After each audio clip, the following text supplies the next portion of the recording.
My colleagues and members of this esteemed body, we cannot stand idly by while these injustices continue. We must act now. The courtroom doors opened with a heavy echo. Every sound seemed louder inside that space.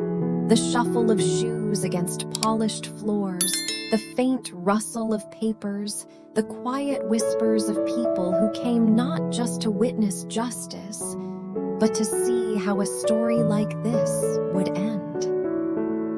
Tu Tien stood just outside for a brief moment. Her hand hovered near the door, not touching, not pushing, just there. Because crossing that threshold meant something. It meant facing everything she had endured, everything she had survived. Are you ready? Jack's voice came gently from beside her. She didn't answer immediately. Her eyes remained fixed ahead, her breath slow but heavy, as if each inhale carried the weight of years she had tried to leave behind. I don't know, she said honestly. Jack didn't rush her, didn't push. He simply stood there, solid, present. I'm here, he said. That was enough. Tu Tien nodded once, then pushed the door open. Inside, the courtroom was already filled. People turned, some out of curiosity, some out of recognition, and some because they had already heard the rumors, the scandals, the pieces of a story that had been twisted and spread long before truth had its chance. But today, truth was here, at the front of the room. They sat, her ex-husband and his mother, the two people who had once controlled her life, now sitting side by side, not powerful, not loud, but restrained, watched, judged. For a brief second, time slowed. Because this wasn't just a legal moment, it was personal. Her ex-husband looked up first. His eyes met hers, and something flickered. Not anger, not pride, but something unfamiliar, something smaller. Regret. But it came too late. The older woman, her former mother-in-law, noticed next. Her expression tightened immediately, her lips pressing into a thin line as if refusing to show anything at all. But her eyes couldn't hide everything. Jack stepped slightly closer to Tu Tien, not shielding her, but standing with her. They walked forward together, each step steady, measured. Because this time, they weren't running. The judge entered. The room rose, then sat again. The trial began. As the charges were read, the words filled the room like a slow, deliberate storm. Harassment, defamation, unlawful entry, kidnapping. Each word carried weight, each one tied directly to moments Tu Tien wished she could forget. She sat still, hands folded, eyes forward. But inside, memories surfaced. The broken door, the accusations, the whispers in the market, the rope, the fear. And then Jack's hand found hers. She didn't look at him, but she held on. The prosecution began, clear, structured, unemotional, but powerful. Evidence was presented one piece at a time. Audio recordings, witness statements, photos, reports. The courtroom listened, quietly. And as each piece was laid out, the image of what had really happened became harder to deny. Her ex-husband shifted in his seat, restless now, his hands clenched, his gaze dropping more often. The older woman remained still, too still, like someone trying to hold control over something already slipping away.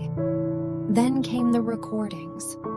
Her voice, clear, sharp, spreading rumors, twisting truth. And his voice, angry, threatening, desperate. The room changed. Because hearing something is different from being told about it. Tu Tien closed her eyes briefly, not to escape, but to steady herself. When she opened them again, she didn't look away. "Do you wish to respond?" the judge asked. The defense stood, spoke, tried to explain, tried to soften, tried to redirect. They were emotional. It was a misunderstanding. No real harm was intended, but the words felt weaker now because the truth had already been seen. Then, something unexpected happened. Her ex-husband stood up. Everyone turned. Even his lawyer seemed surprised. "I want to speak," he said. The judge hesitated for a moment, then nodded. And just like that, the room fell silent again. He looked forward, then slowly, toward Tu Tien. For the first time, there was no anger in his eyes, no control, no manipulation, just something broken. His voice caught slightly. "I didn't think it would go this far." Silence. "I thought," he continued, struggling now, "I thought I could fix things, force things back to how they were." Tu Tien didn't react, didn't move, because she had heard this before. Different words, same meaning. "But I was wrong," he said. "I hurt you." The admission hung in the air, heavy, late, too late. The older woman shifted sharply beside him. "No," she said quickly. "Don't say that." But he didn't stop. "I hurt you," he repeated, "and I let my anger and my pride destroy everything." His hands trembled slightly. "I thought I was right. I thought you owed me." He let out a breath. "But I see now." Another pause. "I lost everything a long time ago." The courtroom remained silent. Because regret, when it finally arrives, doesn't sound loud. It sounds empty. The judge watched carefully, then looked down at the documents. "Your statement will be considered," he said. The man slowly sat back down. And beside him, the older woman said nothing. For once, she had no words. Tu Tien sat still, her expression unchanged. But inside, something had shifted. Not forgiveness, not yet, but something quieter, closure, beginning to form. And as the trial moved forward, one thing became clear. This wasn't about revenge. This was about ending something that should have ended a long time ago. But how it would end, that decision was still to come. The silence before the verdict felt heavier than everything that had come before it. No one moved. No one spoke. Even the faint ticking of the clock on the wall seemed louder, sharper, counting down to a moment that would decide not just legal consequences, but the emotional ending of something that had dragged on for far too long. Tu Tien sat still. Her hands rested quietly in her lap, fingers no longer trembling like before. The storm inside her had already passed. What remained now wasn't fear, but a strange, quiet clarity. Beside her, Jack didn't look away from the front, his posture straight, his presence unwavering, not tense, not angry, just ready. Across the room, her ex-husband stared at the floor, shoulders slightly hunched, like someone who already knew the outcome, but still wasn't ready to hear it. Beside him, his mother sat rigid, her chin lifted just enough to pretend control. But her eyes, they betrayed her. They moved too often, too fast, searching for something that wasn't there anymore. The judge returned. The room stood, then sat again.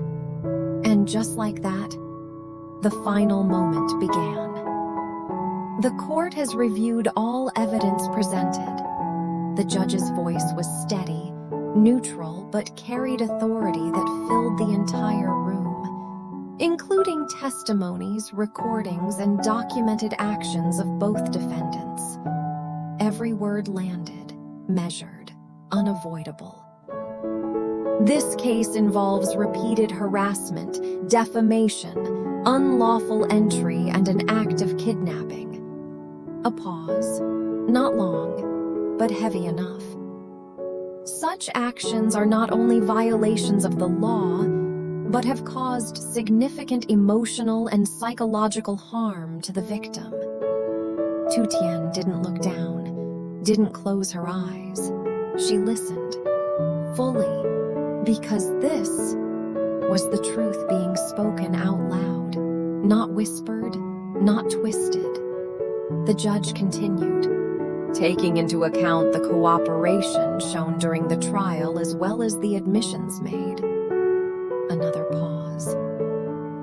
The court delivers the following verdict. The air in the room tightened.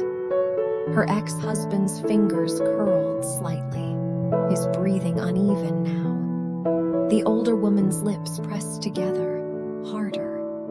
Tu Tien's former husband is found guilty. The words struck like a final blow.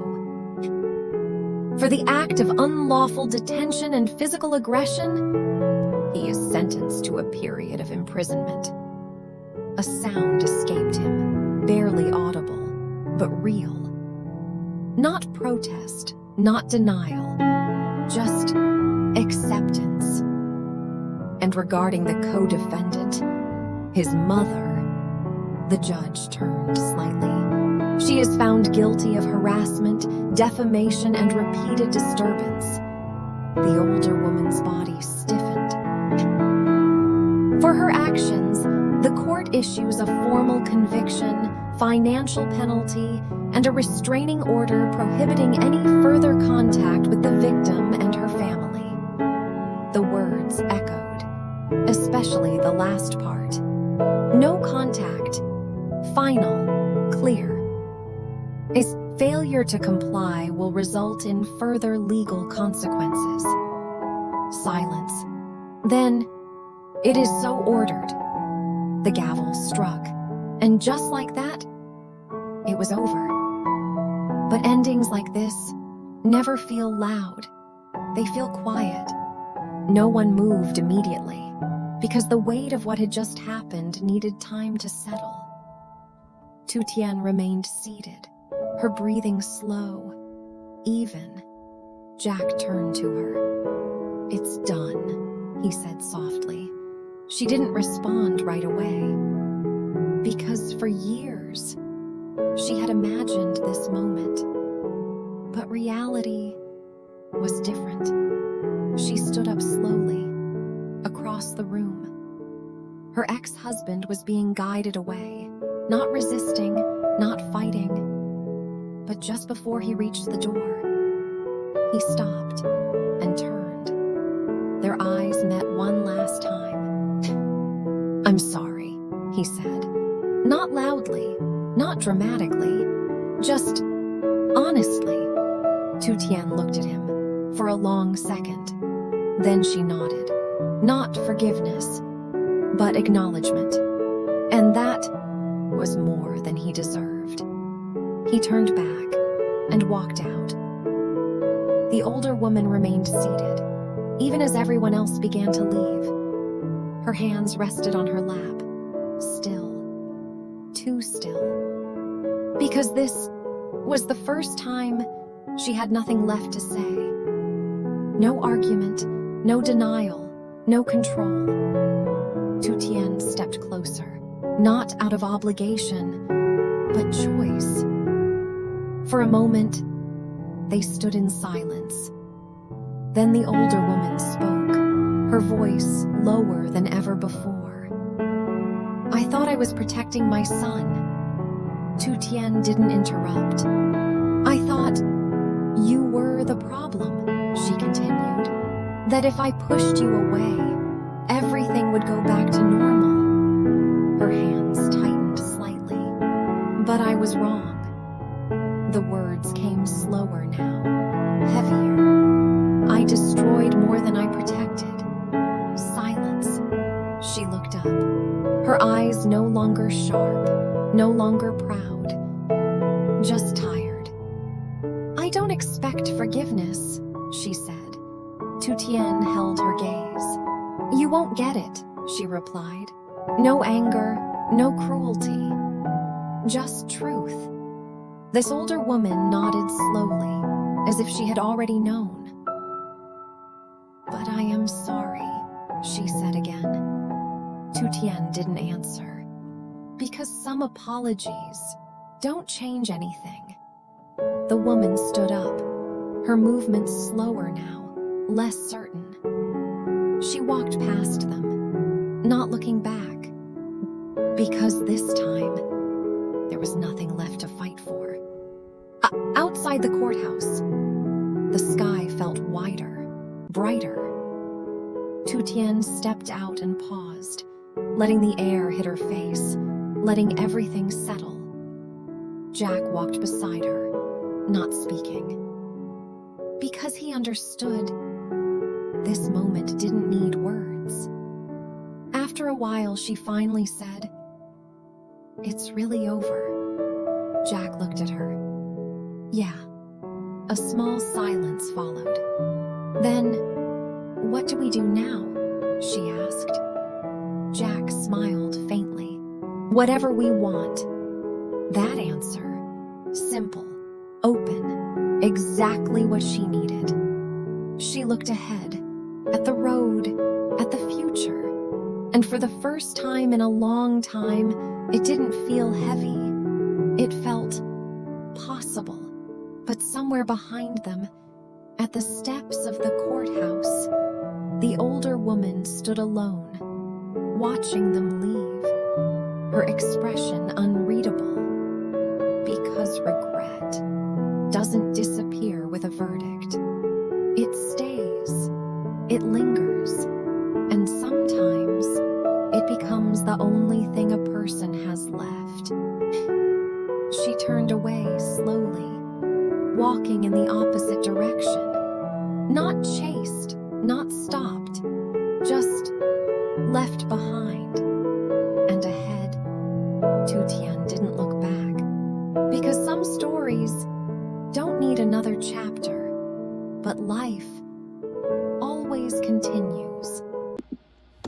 Xin chào mọi người. Sau đây sẽ là câu chuyện kể về Tử Diễm, một người phụ nữ nông thôn cần cù, dành cả ngày để thu hoạch và bán quýt ở một khu chợ nhộn nhịp ở vùng quê. Mỗi quả quýt cô bán thì không chỉ mang giá trị vật chất mà còn tượng trưng cho hy vọng xây dựng lại cuộc sống với Toàn, một người đàn ông bị mất trí nhớ sau một tai nạn. Dù mệt mỏi, cô vẫn luôn vui vẻ, chu đáo, chọn những quả quýt ngon nhất để mang về cho nhà Toàn và bà cụ đã cứu mang anh. Lòng tốt của cô dần được làm mềm lòng của Toàn, và dù anh không thể nhớ về quá khứ, anh bắt đầu cảm thấy an toàn và được yêu thương khi ở bên cô. Qua những khoảnh khắc giản dị, cùng nhau làm việc, chia sẻ thức ăn và những tiếng cười thầm lặng, khoảng cách giữa họ dần phai nhạt. Ngôi nhà khiêm nhường tràn ngập nơi ấm và một niềm hy vọng dịu dàng lớn dần rằng tình yêu và sự kiên nhẫn cuối cùng sẽ giúp Toàn tìm lại chính mình.